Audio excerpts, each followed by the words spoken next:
آپ سب لوگوں کا شکریہ، آپ نے بہت محبت سے استقبال کیا اور یہاں اس دعوت افطار میں جو ایک جلسہ عام کی شکل اختیار کر گئی ہے، آپ سب لوگ شریک ہیں۔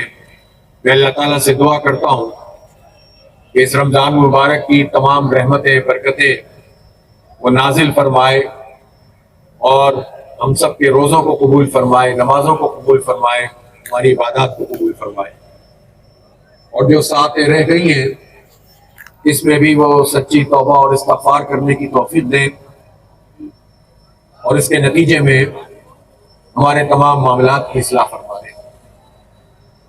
میرے بھائیوں اور دوستوں، میری بہنوں، اس وقت پاکستان بہت مشکل حالات سے گزر رہا ہے۔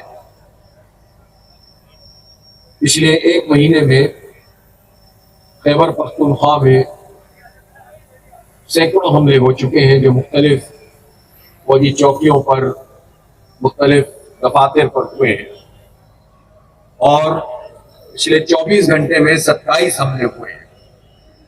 بلوچستان میں آپ نے جعفر ایکسپریس کا واقعہ دیکھ لیا کہ کس طرح سینکڑوں لوگوں کو یرغمال بنا لیا گیا، اور یرغمال بنانے والے بھی بہت بڑی تعداد میں ہیں۔ اس کا مطلب یہ ہے کہ یہ ہماری حکومتوں کا اتنا بڑا فیلئر ہے کہ ٹرین جیسی سواری میں اتنی بڑی تعداد میں لوگ منصوبہ بندی کر کے چڑھ جائیں، داخل ہو جائیں، لوگوں کو یرغمال بنا لیں، اور پورے حکومتی ادارے دیکھتے کے دیکھتے رہ جائیں۔ تو بعد میں کمانڈو ایکشن کے ذریعے سے لوگوں کو ریلیف دلایا گیا، لیکن اس پورے عمل نے پورے پاکستان کے لیے، حکومت کے لیے سوالیہ نشان پیدا کر دیا ہے۔ اسی طرح ہم دیکھتے ہیں کہ ہمارے اندرون سندھ میں بھی ڈاکوؤں کا راج ہے، اور کچے کے علاقے میں لوگوں کے لیے شام کے وقت سے سفر کرنا مشکل ہو جاتا ہے۔ ہم جب اس شہر کراچی میں آتے ہیں تو ہر طرف ٹوٹ ٹوٹ ہے، یہاں بھی اسٹریٹ کرائم بڑھتے چلے جا رہے ہیں، اور یہاں تو گورنمنٹ کام کی کوئی چیز ہی نہیں ہے۔ ٹینکروں اور ڈمپروں کے نیچے آ کر کتنے لوگوں نے جان دے دی ہے، ٹرانسپورٹ کا پراپر نظام نہیں ہے، پینے کے پانی کے حالات انتہائی تباہ کن ہیں، اور حکومت کسی صورت میں بھی کوئی اختیار بلدیاتی اداروں کو دینے کے لیے تیار نظر نہیں آتی۔ اسی طرح پورے ملک کی صورتحال ہے۔ ہم یہ سمجھتے ہیں کہ یہ حکومت، اس کی ذمہ داری ہوتی ہے کہ وہ جان، مال، عزت، آبرو کا تحفظ کرے۔ حکومت کی ذمہ داری ہے کہ وہ ہماری قوم کے بچوں کو تعلیم دے، وہ نوجوانوں کو روزگار دے۔ وہ یونیورسٹیوں میں کتنی بڑی تعداد میں لوگ ہیں جو یونیورسٹیوں کی فیس ادا نہیں کر سکتے، محروم رہ جاتے ہیں۔ کہاں سے لوگ اپنے بچوں کو پڑھائیں گے؟ اور کس طرح سے معاملات کو آگے بڑھائیں گے؟ اس لیے اس ساری صورتحال میں اس بات کی ضرورت محسوس ہوتی ہے کہ پوری قوم متحد ہو، متفق ہو، اور ان سارے لوگوں سے کہ جنہوں نے طویل عرصے سے ہمیں بے حال کیا ہوا ہے، مہنگائی کی آگ میں جلایا ہوا ہے، ہمیں بدامنی کے تحفے دیے ہوئے ہیں، اس مافیا سے ہماری جان چھوٹے۔ صورتحال یہ ہے کہ جہاں مہنگائی اتنی بڑھتی چلی جا رہی ہو کہ آٹا اور چینی اور دال، اس کی قیمتیں قابو میں نہ آتی ہوں، جہاں پیٹرول عالمی مارکیٹ میں کم ہوتا جا رہا ہو اور پاکستان میں مزید 10 روپے کا ٹیکس لگا دیا ہے لیوی کی صورت، جہاں صورتحال یہ ہو کہ بجلی کی قیمت اتنی بڑھ گئی ہو کہ اب جو کرائے کے مکان میں رہتے ہیں، کتنے لوگ ایسے ہیں جن کے کرائے کے مکان کی جو قیمت ہے، جو کہ ویسی آسمانوں سے باتیں کر رہے ہیں، لیکن اس سے بھی زیادہ بجلی کا بل آتا ہے۔ ایسی صورتحال ہے کہ جس میں اب لوگ اپنے بچوں کو اسکولوں سے نکلوا رہے ہیں کہ وہ فیس ادا نہیں کر سکتے۔ کتنی تکلیف سے گزرتے ہوں گے وہ والدین کہ جن کے پاس اسکول کا نوٹس آتا ہوگا کہ 2-3 مہینے سے تم نے فیس ادا نہیں کی، اب اپنے بچوں کو اسکول نہیں بھیجنا۔ سرکاری اسکولوں کا حال تباہ ہے، وہاں اپنے بچوں کو بھیجیں تو ایجوکیشن پراپر نہیں ہوتی، تعلیم نہیں ملتی۔ یہ سب کس کی ذمہ داری ہے؟ یہ ذمہ داری حکومت کی ہوتی ہے. جب ہم سے ٹیکس وصول کرتی ہے حکومت, یہ ہم سے آٹے پر, چینی پر, دال پر بھی ٹیکس لیتے ہیں, یہ موبائل کے کارڈ پہ بھی ٹیکس لیتے ہیں, یہ پیٹرول پہ بھی ٹیکس لیتے ہیں, یہ بجلی کے بلوں میں 25 طرح کے ٹیکس لگا کر بھیج دیتے ہیں, یہ تنخواہ دار لوگوں کا ٹیکس کاٹتے ہیں, یہ جاگیرداروں پہ ٹیکس نہیں لگاتے. یہ طبقہ اپنی مراد بڑھاتا ہے. ایک طرف عوام کے اوپر اتنی مہنگائی کا بوجھ ڈالتے ہیں, اور دوسری طرف ابھی پچھلے دنوں پارلیمنٹ نے اپنے ممبران کی تنخواہوں میں 300% اضافہ کر دیا ہے. اور اس کے نتیجے میں ایک اشراف کیا ہے کہ جس کو ساری سہولتیں میسر آ رہی ہیں. ان کا پیٹرول فری ہوتا ہے, ان کی بجلی فری ہوتی ہے, ان کی گاڑیاں بڑی بڑی ہوتی ہیں, ان کے پروٹوکول ہوتے ہیں. ایک وزیر ایک مشیر سفر کرتا ہے تو آپ دیکھیں اس کے آگے پیچھے کتنے پولیس والے ہوتے ہیں. تو ایسی ساری صورتحال میں ایک مراحت یافتہ طبقہ طاقتور ہوتا چلا جا رہا ہے, اور عوام کس سے چلے جا رہے ہیں. ہمارے وزیر اعظم صاحب فرماتے ہیں کہ مہنگائی کی شرح میں کمی ہو گئی ہے. اس کا کیا مطلب ہے؟ یہ کہاں پر مہنگائی کم ہوتی ہے؟ ان کو کہاں پتا چلتا ہے؟ یہ اطلاع ان کو کون دیتا ہے کہ مہنگائی کم ہو گئی ہے؟ یہ جب جائیں گے واقعتاً کبھی خریداری کریں تو انہیں پتا چلے. انہوں نے تو زندگیوں میں کبھی اس طرح سے سوچا بھی نہیں ہوگا کہ ایک عام آدمی کی طرح خریداری کر سکتے ہوں.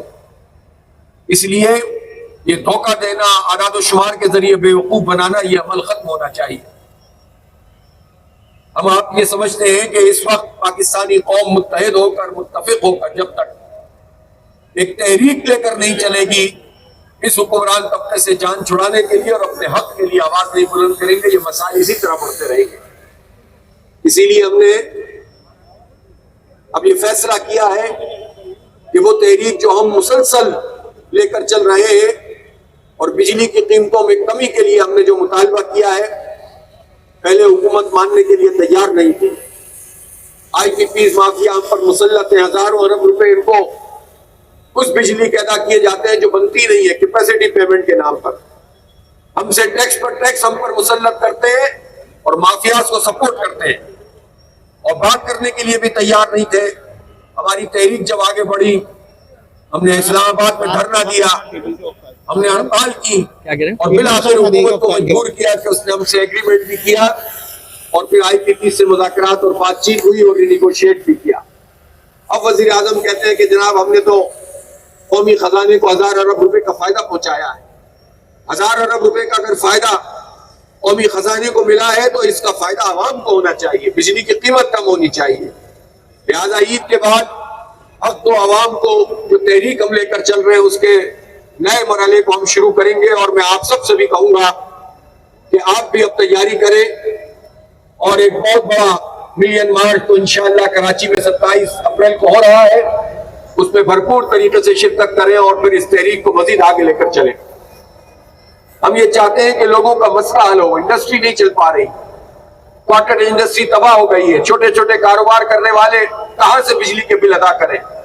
لوگوں نے تنگ آ کر سولر سسٹم پر انویسٹمنٹ کی, اب یہ سولر سسٹم پر بھی ٹیکس لگانا چاہتے ہیں, یعنی خود بجلی نہیں دیں گے, مہنگی بجلی دیں گے. جب ہم سستی بجلی کے لیے اپنے پیسے لگائیں تو اس کو بھی بند کر دیں گے. یہ ظلم کی کتنی شکلیں جو انہوں نے یہاں پر مسلط کی ہوئی ہیں. پھر انسان سب سے زیادہ جس چیز کے لیے پریشان ہوتا ہے وہ یہ کہ اس کی اور اس کے بچوں کی جان اور مال اور عزت آبرو کا تحفظ ہو. پورا پاکستان اس وقت بدامنی کی لپیٹ میں آ چکا ہے, اور میں نے آپ کو بتایا کہ خیبر پختونخوا میں تو پچھلے 24 گھنٹے میں 27 حملے ہوئے ہیں. یہ ہمارے قانون نافذ کرنے والے اداروں کی ناکامی ہے, یہ ہماری حکومتوں کی ناکامی ہے. اور اس لیے ناکامی ہے کہ جو حکومتیں اس وقت موجود ہے, جو وفاقی حکومت موجود ہے, یہ تو فارم 47 کی پیداوار ہے. آپ کے علاقے سے لوگوں نے ووٹ کسی اور کو دیا, اور 3000 اور 4000 ووٹ والے آدمی کو لا کر اسمبلی میں بھیج دیا گیا. یہ صرف ایک بیچارہ فاروق فرحان ہے, اور میں سلام پیش کرتا ہوں اس آرو کو, خاتون کو, کہ جس نے ہمت کا مظاہرہ کیا اور رزلٹ صحیح دے دیا. ورنہ تو پورے کراچی میں انہوں نے جھاڑو پھیر دی اور 40 قسم کے ٹکرائے ہوئے لوگوں کو, ایم پی ایم اور پیپلز پارٹی کے ٹکرائے ہوئے لوگوں کو مسلط کر دیا. لوگوں نے دھتکار دیا ان کو ریجیکٹ کر دیا کہ اب تم اس قابل نہیں ہو کہ ہماری آبادیوں میں آ کر اپنا کوئی دعویٰ کرو. اور اپنے ووٹ کی طاقت سے لوگوں نے ان کا دیس نکالا دیا. لیکن اسٹیبلشمنٹ نے ہمارے سروں پر لا کر ان کو مسلط کر دیا۔ اس سے پہلے آپ لوگوں نے محبت دی اور جماعت اسلامی پر بھرپور اعتماد کیا، اور بلدیاتی انتخابات میں جماعت اسلامی نے تاریخی کامیابی حاصل کی، لیکن اس کے بعد سیٹوں کو چھیننے کا عمل جعل سازی کے ذریعے کراچی میں جماعت اسلامی کا میئر نہیں بننے دیا گیا، اور پیپلز پارٹی کی جو کرپشن اور لوٹ مار اور بدعنوانی اس کا شاہکار ہے، اس کے میئر کو یہاں پر مسلط کر دیا گیا، اور اختیارات بھی وہ نیچے ٹاؤنز میں جو ٹاؤن ہم بچانے میں کامیاب ہو گئے اس میں بھی پیسے منتقل نہیں کیے جاتے، وفاق سے یہ پیسے لے لیتے ہیں لیکن بلدیاتی اداروں کو پیسے نہیں دیتے۔ تو اپنے حق کے لیے ہمیں ان سے لڑنا پڑے گا، احتجاج کرنا پڑے گا، مزاحمت کرنی پڑے گی۔ ہماری ان پوری بستیوں میں اگر پانی کا بحران ہے، اگر بجلی کا بحران ہے، اگر گیس کی لوڈ شیڈنگ ہے، اگر سڑکیں نہیں بن رہی ہیں، تو ظاہر ہے اس کی وجہ یہ ہے کہ یہ صوبائی حکومت مسائل کے اوپر ناک بن کر بیٹھی ہوئی ہے۔ اس لیے میں یہ ضرور کہنا چاہتا ہوں اپنے ان منتخب نمائندوں کو کہ جہاں جو یو سی چیئرمین اور ٹاؤن چیئرمین اور کونسلرز کی صورت میں موجود ہیں، ہم نے یہ وعدہ کیا تھا، عوام سے وعدہ کیا تھا کہ ہم اپنے اختیار سے زیادہ کام کریں گے۔ الحمدللہ ہم نے اپنے وعدے کو پورا کیا۔ ہمارے پاس صوبائی حکومت سے پیسے نہیں آتے پراپر، جو پیسے آتے ہیں وہ تنخواہوں میں چلے جاتے ہیں، لیکن یہ اپنی محنت سے اپنے ریونیو کو بڑھا کر انہوں نے خدمت کا وہ سفر شروع کیا ہے جو انتہائی دشوار گزار ہے، لیکن ہم نے کہا تھا کہ ہم اپنے اختیار سے زیادہ کام کریں گے اور باقی اختیار انشاءاللہ چھینیں گے۔ اسی لیے آنے والے دنوں میں ہم اس پر بھی سوچ رہے ہیں کہ ہم میئر کے حوالے سے عدم اعتماد کی تحریک لے کر آئیں گے اور جان چھڑائیں گے قبضہ میئر سے اس شہر کی، اور جس طرح نعمت اللہ خان کے زمانے میں تعمیر و ترقی کا سفر شروع ہوا تھا، کراچی میں ایک مرتبہ پھر تعمیر و ترقی کا سفر شروع کیا جائے۔ ہمیں آپ کے تعاون کی ضرورت ہے، ہمیں آپ کی سپورٹ کی ضرورت ہے، ہمیں آپ کے ساتھ کی ضرورت ہے۔ اسی لیے میں محمد اشرف صاحب جو ضلع کے امیر ہیں اور ان کی پوری ٹیم جو یہاں بیٹھی ہے، ان سے یہ کہنا چاہتا ہوں کہ آپ بھی کنجوسی کا مظاہرہ نہ کریں، اور جتنے لوگ یہاں پر موجود ہیں یہ سارے کے سارے لوگ جماعت اسلامی کی تنظیم کا حصہ بننا چاہیے۔ ان کو عوامی کمیٹیوں میں آپ شرکت کروائیں، ان کو مختلف طریقے کے اختیارات دیں، نوجوانوں کو سامنے لے کر آئیں۔ ہر محلے کی سطح پر ایک عوامی کمیٹی بننی چاہیے، اور ہم یہ چاہتے ہیں کہ جماعت اسلامی صرف اپنی تنظیم نہیں بلکہ ہم یہ چاہتے ہیں کہ یہ تنظیم آپ کی تنظیم بن جائے۔ ہم آپ کے ساتھ مل کر نوجوانوں کو بااختیار بنانا چاہتے ہیں، ہم بزرگوں کی سرپرستی میں کمیٹیاں بنا کر کام کرنا چاہتے ہیں، ہم اپنی ماؤں بہنوں کو بااختیار بنا کے ان کے ذریعے سے بھی بہت سارے امور انجام دینا چاہتے ہیں۔ آپ ان عوامی کمیٹیوں کا حصہ بنے جو آپ کے لوکل مسائل کو بھی ایڈریس کرے، اپنے بچوں کی تربیت کا بھی خیال کرے، درس و تدریس کرے، اسکولوں کی نگرانی کرے، ہسپتالوں کی نگرانی کرے، ان سارے محکموں سے اپنا حق حاصل کرنے کے لیے جد و جہد کریں۔ یہ ایک بہت بڑا نیٹ ورک جب پورے شہر میں اس طرح سے قائم ہو جائے گا تو انشاءاللہ یہ وڈیرے اور جاگیردار جو ہم پر آ کر مسلط ہو گئے یہ آپ کا حق نہیں مار سکیں گے۔ اس لیے ایک طویل جد و جہد کے لیے آپ تیاری کیجئے، اور میں جماعت اسلامی کے تمام ذمہ داران سے یہ کہہ رہا ہوں کہ اس تحریک کے لیے ابھی سے رمضان میں ہی اپنا پورا جو ہے وہ منصوبہ بنانا شروع کر دیں تاکہ عید کے بعد ایک بھرپور طریقے سے ماس موبلائزیشن شروع کی جا سکے۔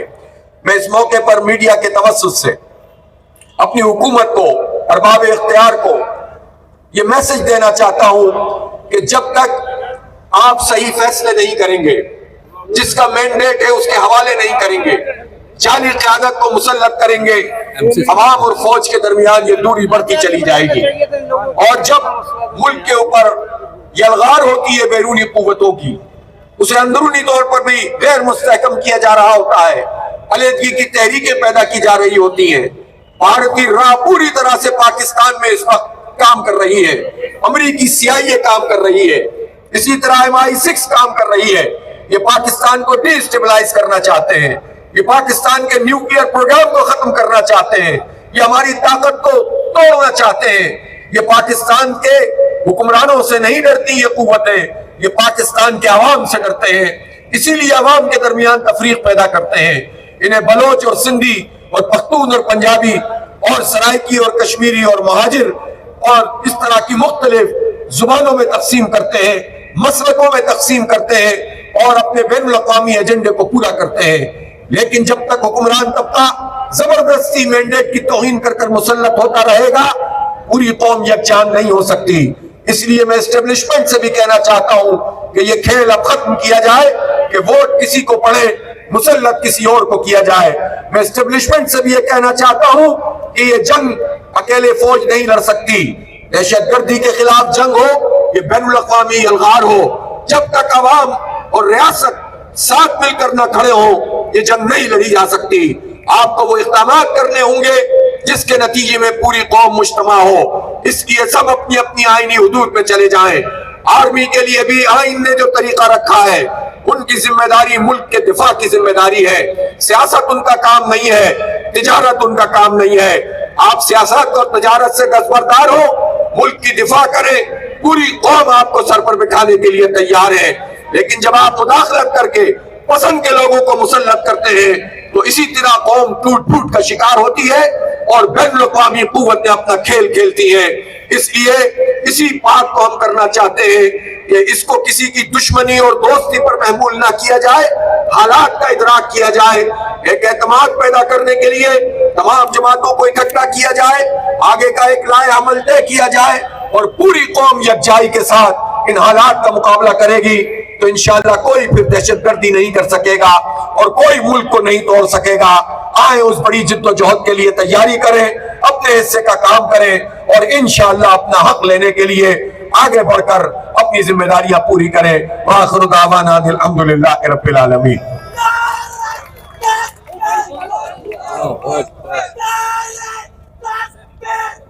اللہم صلی علی سیدنا مولانا محمد وعلی آل سیدنا مولانا محمد مبارک وسلم۔ رب اغفر ورحم وانت خیر الراحمین۔ یا رب العالمین، رمضان المبارک ہے اور یہ روزے کا وقت ہے، افطار کا وقت ہے، تو دعاؤں کو سننے والا اور قبول کرنے والا ہے۔ اللہ تعالیٰ تو ہمارے گناہوں کو معاف فرما، یا اللہ تو ہماری خطاؤں سے درگزر فرما، ہمارے مسائل مشکلات کو حل فرما، ہمارے گھروں میں جو مسائل و مشکلات ہیں ان کو دور فرما، ہمیں وہ نظام عطا فرما جس میں عدل اور انصاف ہو اور اسلام کا نظام ہو، ہمیں ظلم سے نجات عطا فرما، جابروں سے نجات عطا فرما، یا اللہ کرپٹ ٹولوں سے نجات عطا فرما۔ یا رب العالمین، اس ملک کو امن کا ملک بنا دے، اس شہر کو امن کا شہر بنا دے، ہمارے بچوں کی حفاظت فرما، یا اللہ ہماری نسلوں کی حفاظت فرما، یا اللہ یا رب العالمین ہم سب پر اپنا خصوصی فضل و کرم فرما، ہمارے فلسطینی بھائیوں کی مدد فرما، غزہ کے ان مجاہدوں کی مدد فرما جو بہت بڑے طاغوت سے لڑ رہے ہیں، یا اللہ ان لاکھوں لوگوں کی مدد فرما جن کا راستہ روک دیا گیا ہے، جن کے اوپر کھانا پینا اسرائیل نے اس وقت بند کیا ہوا ہے، یا اللہ فلسطینی ہمارے بھائیوں کی، بہنوں کی، بچوں کی مدد فرما، شہداء کو یا اللہ ان کے درجات کو بلند فرما اور ان کے طفیل پوری امت کو سربلندی اور کامیابی کے راستے پر ڈال دے۔ یا رب العالمین ہم سب کی دعاؤں کو قبول فرما، یا اللہ ہم سب پر اپنا فضل فرما۔ وصلی اللہ تعالی علی خیر خلقہ۔